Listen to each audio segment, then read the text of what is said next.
Shandy Brewer was on board the Alaska Airlines flight that lost their emergency exit door in January. She's here to describe her experience. Shandy, what went through your mind sitting on that plane?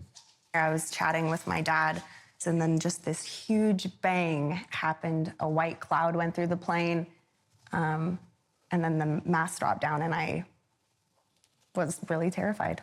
I thought I was gonna die. You didn't know it had come off? No, I had no idea. I was trying to get my mask on, and I was just really like frantic and starting to really panic. And my dad leaned over to me and started saying that he was a mechanic in the Navy on airplanes, and he said, I don't think the engines are bad. And you said it got really noisy in the airplane? It was really noisy. Yeah, my dad was like very, very close to my ear, like yelling in my ear. He was saying that, like, I don't know what's going on, but I don't think we're about to die. What were the people around you doing? The woman to my right, she grabbed onto my arm right after the bang happened and got her rosary and started praying. I thought about taking a video of my dad and I, in case we did die, that maybe my family would be able to see us saying my goodbye. Yeah. Attorney Mark Lindquist represents Shandy and 29 of the passengers of Alaska Airlines in the lawsuit against their airline. What's the claim? We're alleging negligence against Boeing and also against Alaska Airlines, because Alaska Airlines had determined this particular plane was not safe to fly over the ocean because of the depressurization warning lights, but somehow was safe to fly over land. And the people you represent, their damages are what? There's some physical injuries, primarily hearing damage. The bulk of the injuries are trauma, anxiety, PTSD. Many of my clients and other passengers are still in counseling. Yeah, I would think. That's upsetting. Teresa DeMaria is here. Teresa, it was just days after you heard about the door flying off Alaska Airlines flight that you had your own traumatic experience on a Boeing, and you left on a stretcher. What happened? I was traveling on American Airlines from Chicago to Phoenix, and about an hour into the flight, we got an announcement that we were going to have an emergency landing due to cabin pressure issues. And there was a lot of frenzy on the plane, but we landed safely. They took the plane and said that they were going to repair it. And we waited in the airport for 5 hours or so. They said that they had fixed the plane and that they were going to take about 3 hours to test it. 30 minutes later, they said they're boarding. They boarded us on the plane. We took off, and about 20 minutes into it, we started having issues with breathing. Our masks did not come down, so they had to go around and hand out individual oxygen tanks to everybody. And I had some pretty bad issues, as well as definitely one flight attendant and several other passengers. And I had to get taken off the plane on a stretcher. It was awful. I don't know why they put the plane back up in the air. Terrible negligence. Yeah, so they said 3 hours, but then 30 minutes later you were... Yes, correct. So quick fix. Yeah, quick fix. Obviously it didn't work. Yeah. Coming up, some people have conspiracy theories that there is a darker side, a much darker side to this story. Former Boeing employee John Barnett was giving evidence in a whistleblower lawsuit against the company when he was found dead. Now, he allegedly told friends, if anything happens to me, it's not suicide. His family joins us next. Homeowners, when's the last time you checked on your home title? If your answer is never, then this is for you. Scammers are stealing titles, and your equity is the target. Criminals forge your signature, and just like that, your home title can be transferred out of your name. That's why I partnered with Home Title Lock, so you can find out today if you're already a victim. Use my promo code Phil at HometitleLock.com, and you'll get a free title history report. Plus, you'll get a free trial of their $1 million triple lock protection. That's 24/7 monitoring of your title, urgent alerts to any changes, and if fraud does happen, they'll spend up to $1 million to fix it. That's HometitleLock.com, promo code Phil.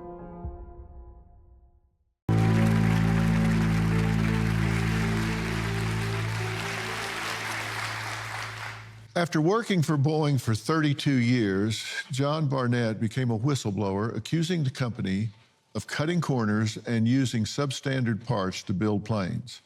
Now, he claimed he reported his concerns to management and was ignored. Barnett was in the midst of a legal dispute related to his whistleblowing when he was found dead in his car. His lawyer said there was no indication that he would take his own life. His mother, Vicki, and his brother, Rodney, join us tonight, along with John's attorney, Robert Turkowitz. Now, Rodney, you did not see any indication that John was suicidal, correct? No, sir, none at all. He had plans to go out. He was going to meet for pizza dinner. I mean, he was doing things around his house, finishing projects. There was no indication that anything like this would happen. No depression, no desperation? No, sir. He was in the midst of a deposition in his whistleblower retaliation case. Was that pressure getting to him in any way? He was there 2 weeks. He was supposed to just be there a week. He was just ready to come home. Right. What's your theory about this? John was excited about having his deposition completed, and we had a trial date. This thing has been going on for 7 years. Right. The first day, he was deposed for 7 hours by Boeing's lawyer, and it went all day into early evening, and John was very tired. And we wanted to question him as to the facts that would show that he was subjected to a hostile work environment. We started the deposition late morning, and after 4 hours, he was very tired. And I was thinking that maybe we need to stop the deposition and finish up maybe a couple of weeks later. Now, you have to know, he was suffering from PTSD and was also having anxiety and panic attacks as a result of the hostility that he endured at Boeing. So at that point, I said, let's just go ahead and recess the deposition and we'll come back. And Boeing came back and said, if they do that, we're going to object to any additional depositions taken until his deposition is completed. And just at one point, John just said, let's just get her done. I'll come back here tomorrow morning and we'll get her done.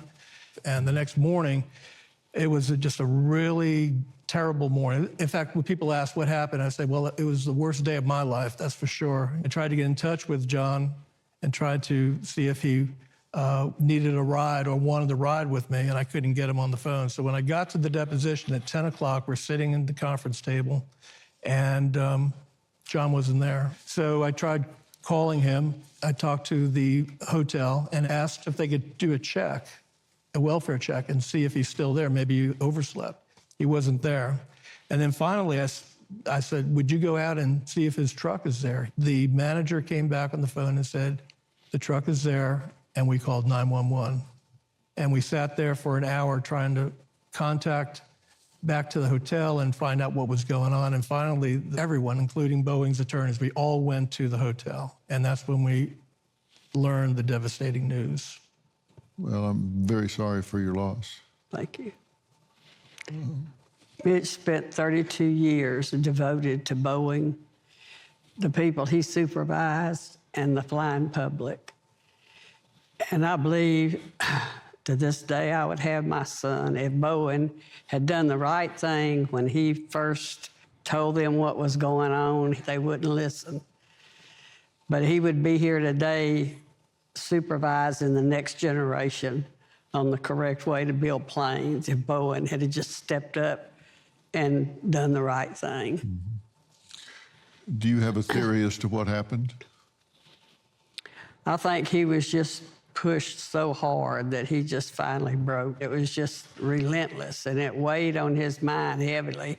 I asked him one time, I said, why don't you just drop this? You know, just let it go. It's like David and Goliath. You can't beat them.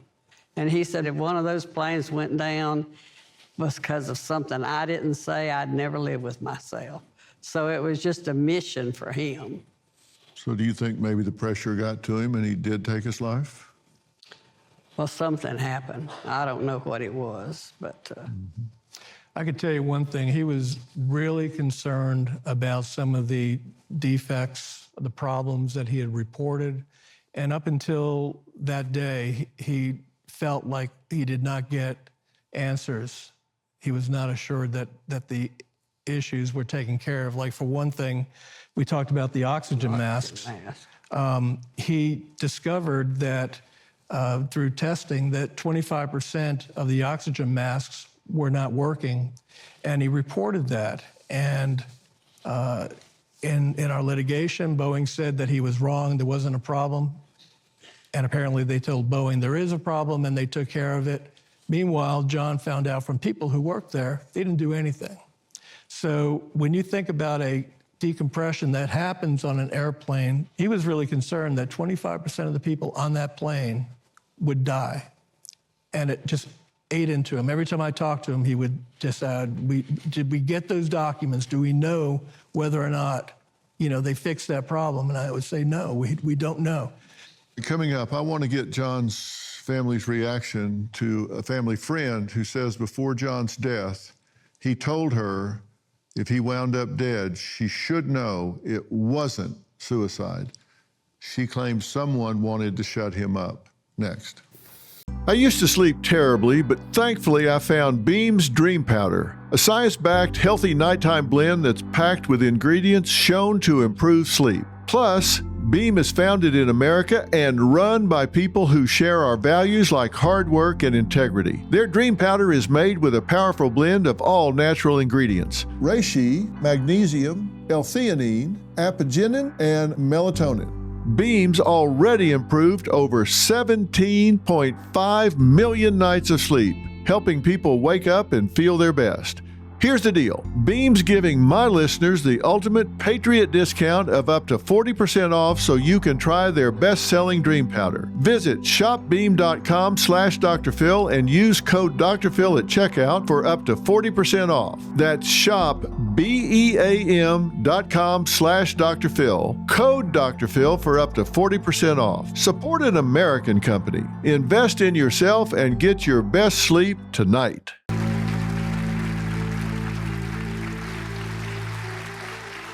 Before he was found dead, a close family friend named Jennifer says John Barnett told her if he was found dead, it was not suicide. Tonight, our investigative reporter Ann Emerson has new information in the death of Boeing whistleblower John Barnett. A close family friend of Barnett says he predicted he might wind up dead. He wasn't concerned about safety because I asked him, I said, aren't you scared? And he said, oh, I ain't scared. He said, but if anything happens to me, it's not suicide. I know that he did not commit suicide. What do you think when you hear that? Oh, God. I just, I don't know what to say. I just can't believe he did that either. He just was so full of life. Had so much to live for, so many plans. That's what I say. I don't know what happened Thursday or Friday that would have pushed him that far, that he would have never picked up the phone and called one of us, because he would talk to us. Well, had he said that to family members as well? Said that to his brother and his daughter-in-law. Basically the same thing, that if anything happened to him, it wasn't a suicide, or to have him investigate, I think he said, is what he told them.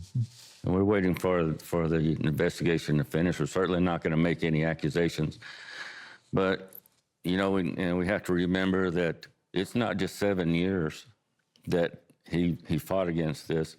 For the 5 years before he retired, he had to put up with the very hostile work environment. The managers that he had continually denigrated him, kept him from promotion, just all kind of things. And then after he retired was when he filed his Air 21 complaint. So he stood up for the public, and that was his main concern, that the planes be built the way they're supposed to be. You referenced earlier about how would you get to the point to where people would jump up and down to assemble an aircraft fuselage? It's hard to imagine a company that would disregard experience, lessons learned, or disregard 108 years of engineering to get to this point. But it comes down to the bottom line. Money. Dennis, when you hear him fighting against this so much, what do you think about? Hero. He stepped up. You know, I'm a spokesman for a pilot union. He spoke up alone, other than the support of his family, and the lives that he is likely saved because of the awareness of this going forward, whether it be on the airplane he worked on, are never ending. And it's just shocking here. I can't imagine what he went through from within. You know, we talked about Boeing and their focus on money. Shareholders put their money in the hands of Boeing. On my airplane, passengers put their lives in my hands. Boeing, make that the way you do business. It has to change. What this gentleman went through, we know it wasn't for money. He didn't, like Dennis said, be a hero. There's others out there who probably won't want to come out now. We'll just retire and go away because they have lives to live. They have children. They have grandchildren. So the fact is, what's going on at Boeing, they now have an environment, in my mind, that precludes people or dissuades people from saying anything. One of the things that John brought up were about these masks. And I'm sitting next to someone who used that mask when we had explosive depressurization. I mean, this comes together. It's right here.